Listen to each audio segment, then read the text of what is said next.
नमस्कार, city online में आपका स्वागत है। मैं निधि जोशी। सबसे पहले नजर डालते हैं इस वक्त की हेडलाइंस पर। राजधानी में बारिश के चलते सड़कें बनी दरिया, नदी नाले आए उफान पर। राखी की उमंग परवान पर जोर शोर से की जा रही है खरीदारी।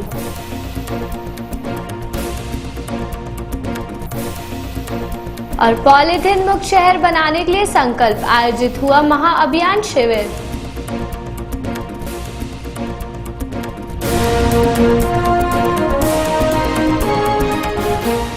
और अब खबरें विस्तार से। प्रदेश भर में बारिश से नदियां अपने उफान पर है तो बांधों पर चादर चल गई है और सड़कें तालाब में तब्दील हो गई। ऐसा सावन के जाते जाते प्रदेश में देखा जा रहा है। राजधानी जयपुर की बात करें तो पिछले 3 दिनों से बारिश का दौर जारी है और शनिवार को सुबह से ही तेज बारिश होने के कारण सड़कों पर पानी भर जाने से लोगों को निकलने में काफी परेशानी का सामना करना पड़ा। वहीं खासाकोटी पुलिया पर कई घंटों तक जाम की स्थिति देखने को मिली। स्टेशन से सिंधी कैंप बस स्टैंड पहुंचने में लोगों को काफी समय लगा, जिससे काफी लोग तो पैदल ही बारिश में चल दिए। जहां शहर की बात की जाए तो सुबह से ही बारिश से लोगों का हाल बेहाल हो गया और बाजारों में जाने के लिए बारिश रुकने का घंटों तक इंतजार करना पड़ा। राजधानी जयपुर में बीती रात करीब 5 इंच पानी गिरा है। बाढ़ नियंत्रण कक्ष के आंकड़ों के अनुसार जयपुर में 120 मिलीमीटर बारिश दर्ज की गई है। मौसम विभाग ने पूरे दिन जयपुर जिले में भारी बारिश की भविष्यवाणी की है।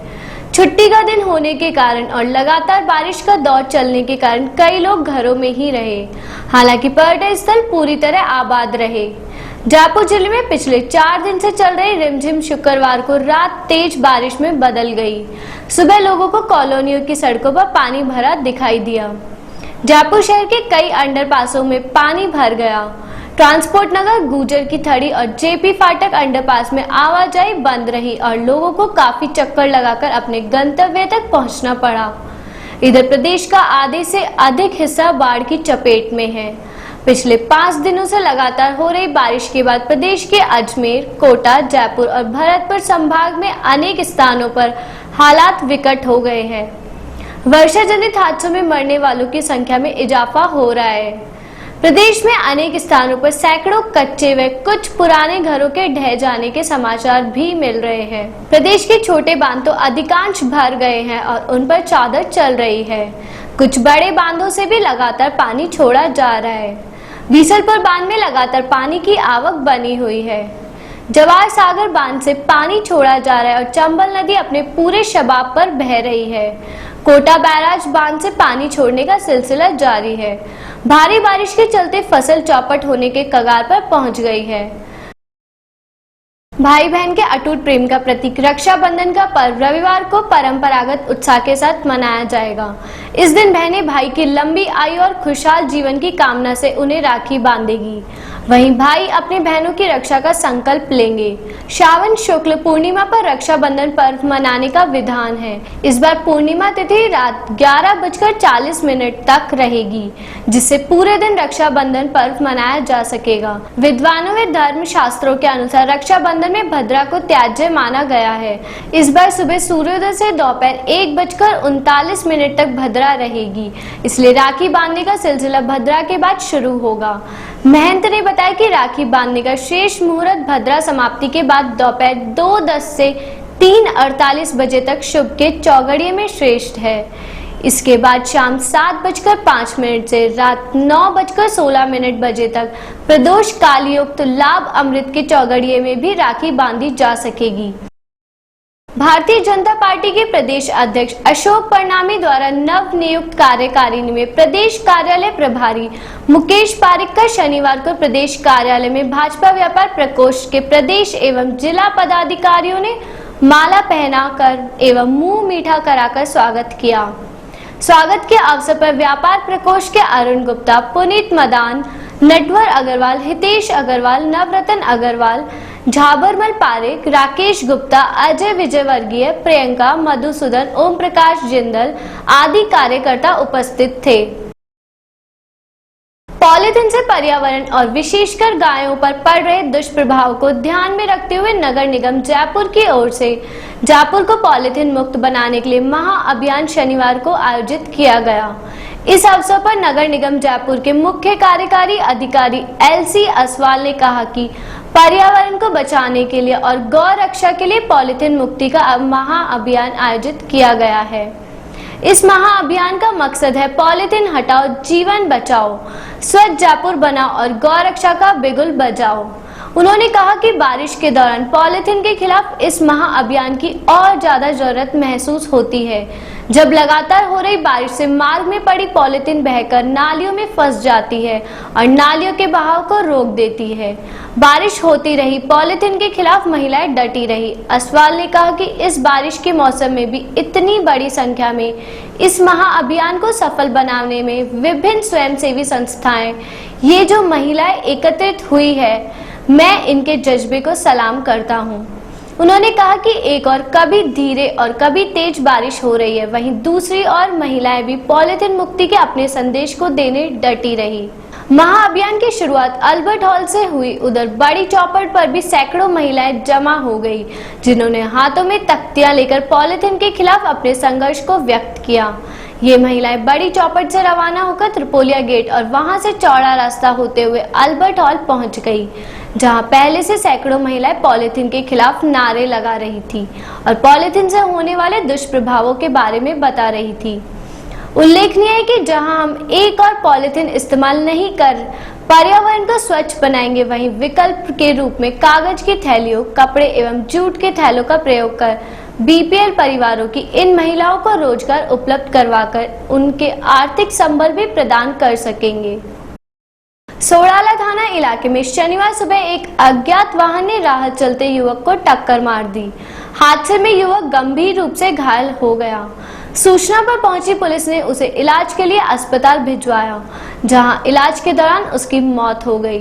पुलिस के अनुसार सोडाला थाना इलाके में स्थित पेट्रोल पंप और यादव ढाबे के पास सुबह एक अज्ञात वाहन से पैदल चल रहे युवक को टक्कर मारी और मौके से फरार हो गया। हादसे में वह गंभीर रूप से घायल हो गया। इतला मिलने पर पुलिस मौके पर पहुंची और घायल युवक को इलाज के लिए SMS अस्पताल में भर्ती करवाया, जहां उसकी इलाज के दौरान मौत हो गई।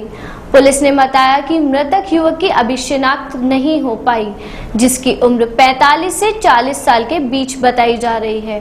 पुलिस शव को मुर्दाघर में सुरक्षित रखवाकर शिनाख्तगी का प्रयास कर रही है।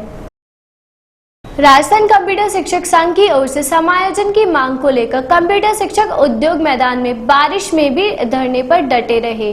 अपनी मांगों को लेकर कंप्यूटर शिक्षक पिछले 60 दिनों से धरने पर बैठे हैं। सरकार से नौकरी की मांग को लेकर पिछले कई दिनों से धरने पर बैठे कंप्यूटर शिक्षकों ने शिक्षा मंत्री पर हठधर्मिता का आरोप लगाया, साथ ही समायोजित करने की मांग की, साथ ही आंदोलन जारी रखने की चेतावनी दी। आज हमारे को धरने का 60वां दिन है, 2 महीने पूरे होने में आए हैं। राज्य सरकार की ओर से अभी तक कोई सुनवाई नहीं हो रही है। हमें आशा थी कि कल रक्षाबंधन है, हम राखी बंधवाने के लिए हमारे घर जाएंगे, हमारी बहनें इंतजार कर रही है, पर अभी तक सरकार की ओर से कोई रिस्पांस नहीं है। फिर भी हम आज आशा लेके बैठे हुए हैं कि आज शाम तक यदि सरकार सुनवाई करती है और हमें सकुशल और शुभ समाचार के साथ घर भेजती है तो हम भी त्योहार आनंद से मनाएंगे, नहीं तो कल हम धरने स्थल पर ही राखी बंधवाएंगे और हमारी बहनों को यही बुलाएंगे। ये त्योहार ही मनाया जाएगा, क्योंकि जब नौकरी नहीं है, बेरोजगार है, तो त्योहार भी किस काम का है। आज सरकार कहती है कि अच्छे दिन आ रहे हैं, हम ये करेंगे वो करेंगे, शिक्षा में गुणवत्ता लाएंगे, पर अभी तक सरकार की ओर से ऐसा कोई भी रिस्पांस नहीं मिल रहा है। प्रदेश कांग्रेस कमेटी की ओर से पार्टी मुख्यालय पर अगस्त क्रांति दिवस मनाया गया।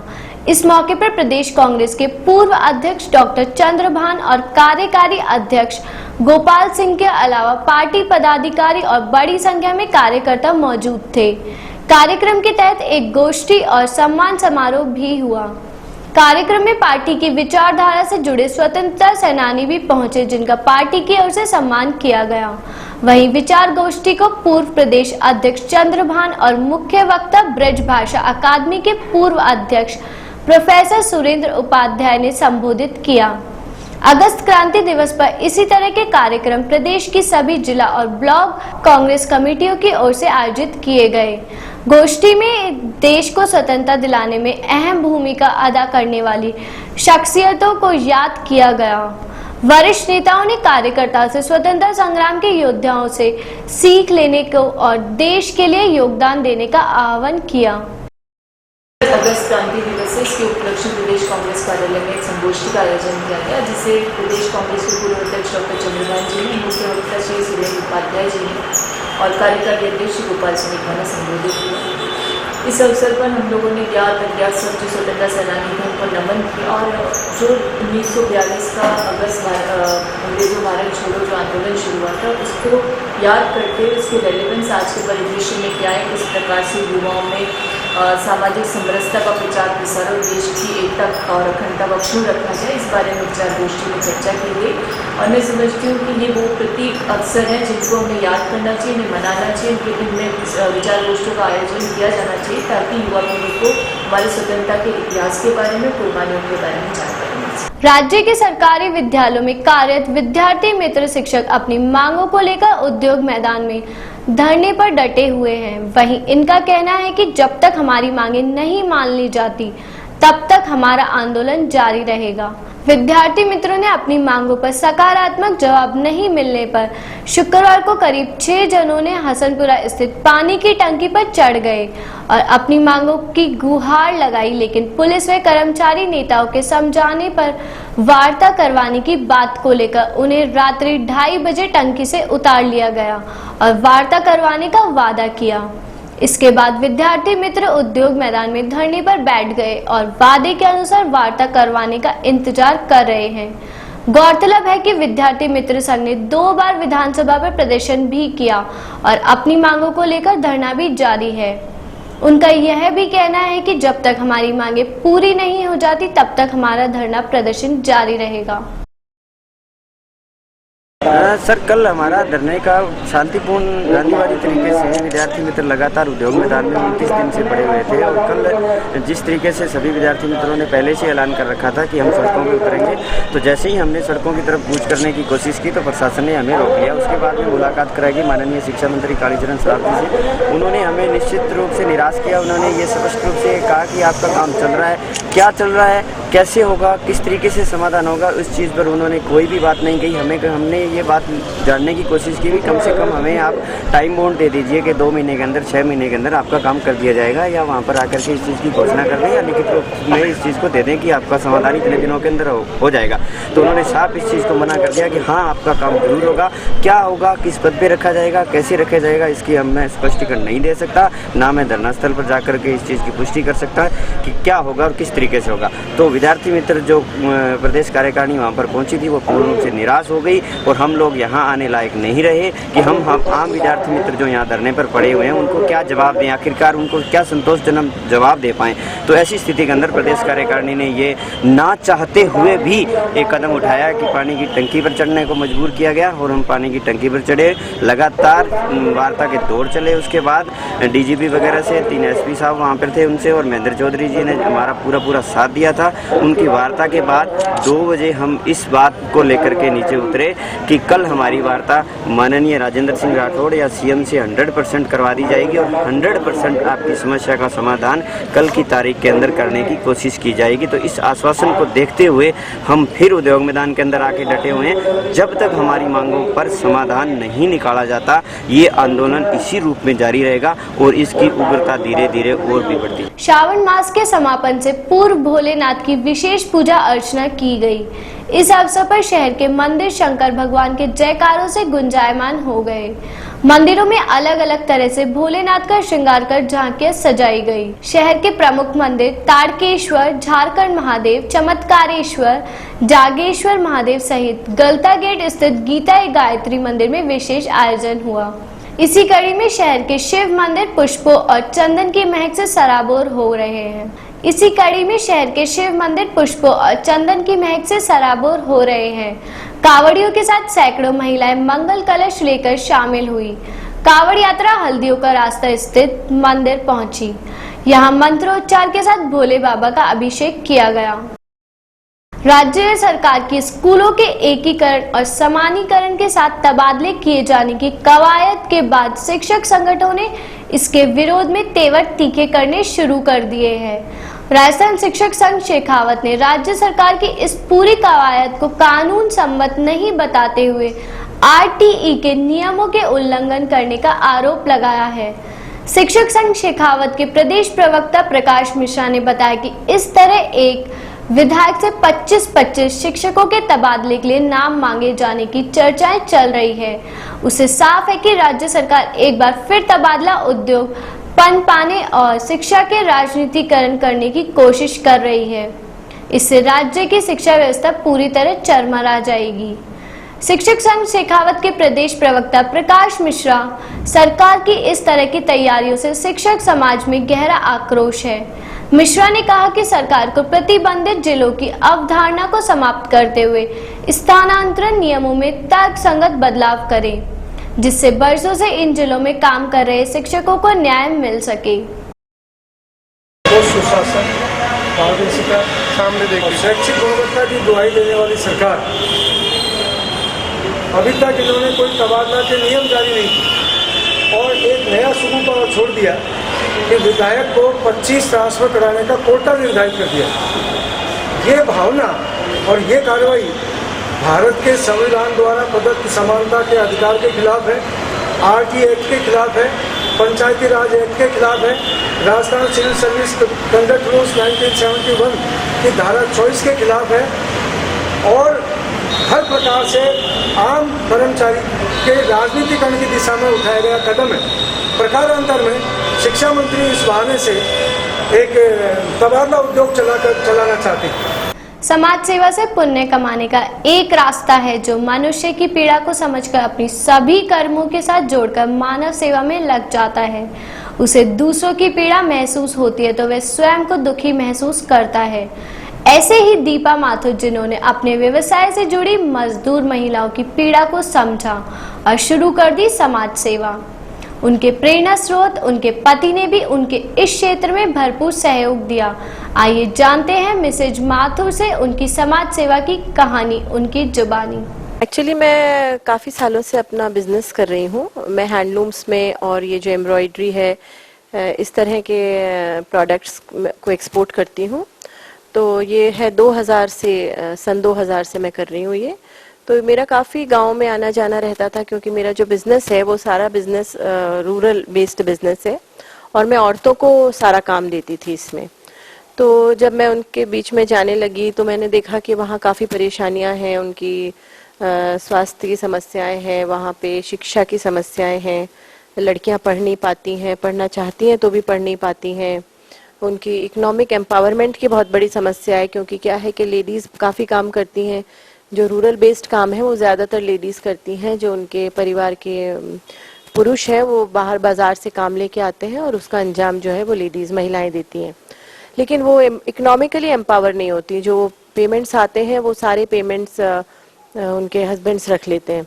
तो ये जब समस्याएं देखी मैंने तो मुझे थोड़ा सा बुरा भी लगा और क्योंकि मैं एक महिला हूँ तो मुझे लगा कि मुझे इस दिशा में कुछ करना चाहिए और मैं अपने पर्सनल लेवल पे इस तरह से इनकी प्रॉब्लम्स को इनको अवेयर करने लगी कि तुम्हारी इनके हेल्थ के इश्यूज़ पे कुछ मेरे जानकार डॉक्टर्स थे उनको मैं ले जाती थी फील्ड में, हल्की छोटे मोटे कैंप्स लगवाते थे। हम अपने पर्सनल लेवल पे काम करने लगे, इनको समझाने लगे कि भाई तुम कमाती हो अर्न करती हो तो तुम्हारे अकाउंट्स होने चाहिए और इस तरह से छोटी छोटी अवेयरनेस हम फैलाने लगे और ये इनको समझाया कि भाई जो शिक्षा है वो जैसे इम्पोर्टेंट ज़रूरी लड़कों के लिए है उतनी ज़रूरी लड़कियों के लिए है। तो इस तरह से हम लोग इनको इंटरेक्ट करने लगे। फिर एक दिन बैठे बैठे ख्याल आया कि जब मैं पर्सनल लेवल पे कर रही हूँ तो क्यों ना इसको एक फॉर्मलाइज किया जाए, इसको एक सही तरीके से इस दिशा में आगे बढ़ा जाए। और इसकी प्रेरणा मुझे मेरे हस्बैंड से मिली क्योंकि ये उनका ही एक सजेशन था, विचार था। तो 2007 में हमने कॉलिस को रजिस्टर कराया, quality of life improvement society के नाम से। जी हाँ, रोजगार तो मैंने दे रखा है क्योंकि मेरा एक कमर्शियल वेंचर चलता है, एक कंपनी चलती है, तो रोजगार तो मैं इनको काफ़ी समय से दे रही हूँ। लेकिन अब रोजगार के साथ साथ इनको ये समझ भी दे रही हूँ कि जो तुम कमाती हो वो तुम्हारा पैसा है, तुम्हारी शिक्षा, तुम्हारी वजूद तुम्हारे लिए इम्पोर्टेंट है और यही चीज़ मैं इनको समझाती हूँ। और हम लोग एक सर्वे करते हैं, जो हमारा काम करने का तरीका है वो ये है कि हम पहले सर्वे करते हैं, हम देखते हैं कि उस क्षेत्र में क्या क्या समस्याएं हैं। और क्योंकि मैं वीवर महिलाओं के साथ काम करती हूँ, जो एम्ब्रॉयडरी करती हैं, जो टाई एंड डाई करती हैं, उस तरह की महिलाओं के साथ काम करती हूँ, तो वहाँ पे इनकी कमर की बहुत समस्याएं रहती हैं, तो हम योगा के कैंप्स लगवाते हैं। इनकी आंखों की बहुत समस्या है, क्योंकि काफ़ी कम से उम्र से ये जो महिलाएं हैं, जो महिलाएं बनती हैं बाद में, जो लड़कियां हैं, ये लड़कियां काफ़ी छोटी उम्र से अपनी माँ का साथ देती हैं और एम्ब्रॉयडरी में कपड़े बुनने में इनका साथ देती हैं, तो इनकी आंखों की बड़ी समस्याएं रहती हैं। तो हम समय समय पर आई कैंप्स लगवाते हैं, और हम जानते हैं कि ये अफोर्ड नहीं कर सकती हैं आंखें इनकी, अगर पता है इन्हें कि हमारी आंखें वीक हैं तो भी चश्मा नहीं बनाएंगे। एक तो महिला है, सामाजिक परिवेश ऐसा है कि महिला अपने आप को, जो परिवार की जो पृष्ठभूमि है, जो परिवार के सदस्य है, उसमें महिला अपने आप को सबसे नीचे स्तर पे रखती है, तो वो अपने लिए कोई भी चीज़ करने की उसकी जो इनिशिएटिव है वो बहुत कम रहता है। तो हम इनको फ्री चश्मे बांटते हैं, क्योंकि हमें पता है कि अगर उसे महिला को पता होगा कि उसकी आंखें वीक है तो भी वो चश्मा नहीं खरीदेगी। फिर हम इनको समय समय पर हेल्थ और हाइजीन पे हम बहुत काम करते हैं इनके साथ, क्योंकि मेरा मानना है कि अगर एक माँ स्वस्थ रहेगी तो पूरा परिवार स्वस्थ रहेगा। और हम जो महिलाएं हैं, जो निरक्षर हैं, उनके लिए इवनिंग क्लासेस लगाते हैं, उनको थोड़ा बहुत पढ़ाते हैं। एक ज़रूरी सा पेपर पढ़ने तक की हमारा मिशन है, क्योंकि मैं जानती हूँ कि वो अब कोई कॉलेज, कोई स्कूल इस तरह से नहीं पहुँच सकती, उस स्तर को नहीं छू सकती, लेकिन आज कम से कम उनको पेपर पढ़ना आना चाहिए, जिससे कोई उनको एक तो अपने समझ बढ़े, उनकी दुनिया के बारे में समझ बढ़े, और उन्हें कोई बेवकूफ़ ना बना सकते उनके काम में, कोई गलत सिग्नेचर ना कराए। तो सिग्नेचर कराने से हम उनकी शुरुआत करते हैं। और जो लड़कियां हैं, जो इन महिलाओं की लड़कियां हैं, उनको हम आगे पढ़ाते हैं, क्योंकि देखिए 8th तक तो सरकार ने फ्री एजुकेशन कर रखी है, उसके बाद नॉमिनल चार्जेस पे है, तो जो कॉलेज की एजुकेशन है वो इनके लिए बहुत मुश्किल हो जाती है। तो जो लड़की पढ़ना चाहती है, हम उसके लिए फंड्स लेके आते हैं, उसको पढ़ाते हैं। इंसान की 3 आवश्यकताएं होती है, रोटी, कपड़ा और मकान। महंगाई के इस दौर में इंसान जैसे तैसे रोटी और कपड़े का तो इंतजाम कर लेता है, लेकिन मकान लेना एक आम आदमी के लिए बेहद ही दुभर होता जा रहा है। उस पर राज्य सरकार द्वारा बढ़ाई गई डीएलसी की दरें और भारी पड़ रही है। इस पर सिटी ऑनलाइन की टीम ने जानना चाहा मंगलम ग्रुप के डायरेक्टर राम बाबू अग्रवाल से कि किस तरह ये दरें आम आदमी पर प्रभाव डालेगी, लेकिन उनका कहना है कि इन दरों से खरीदार पर कुछ विशेष प्रभाव नहीं पड़ने वाला है। जरा सुनिए। राज्य सरकार ने जो डीएलसी रेट बढ़ाई है, इससे परचेजर पे, जो कस्टमर्स पे जो फर्क पड़ता है, वो एक माइनर सा फर्क पड़ेगा, थोड़ा सा उनको पॉकेट से पैसा ज़्यादा देना पड़ेगा। साथ के साथ राज्य सरकार ने ये काम बहुत अच्छा किया है, वो ये कि फ्लैट्स में जो 1 साल में दोबारा से यदि कोई परचेजर रीसेल करता है, तो उसमें 1 साल में, 2 साल में और 3 साल में 3%, 2% और 1% की जो रिबेट दी है, उससे परचेजर को थोड़ा सा फ़ायदा मिलेगा और डीएलसी रेट बनाने का थोड़ा सा उसको नुकसान होगा। देखिए, हमारे रियल इस्टेट में मिनिमम 10 लाख रुपए की कोई एक यूनिट होती है, और उसमें यदि स्टैम्प ड्यूटी की बात करें तो 10 लाख में 50,000 रुपये, और वो बढ़ करके अब यदि 55,000 रुपये हो जाती है, तो 5,000 रुपये में कोई इस चीज़ का इतना फ़र्क पड़ेगा नहीं कि वो आज 10 लाख में यदि उसको 5,000 रुपये एक्स्ट्रा पेमेंट करना पड़े तो वो उसको पोस्टपोन करे, ऐसा लगता नहीं है। और चलते चलते एक बार फिर से नजर डालते हैं इस वक्त की हेडलाइंस पर। राजधानी में बारिश के चलते सड़कें बनी दरिया, नदी नाले आए उफान पर। राखी की उमंग परवान पर जोर शोर से की जा रही है खरीदारी।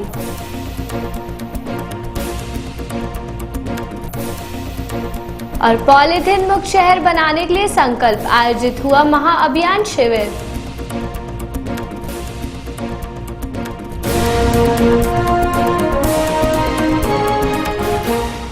फिलहाल खबरों में इतना ही। आप बने रहिए हमारे साथ शहर की हर खबर सिटी ऐप पर। नमस्कार।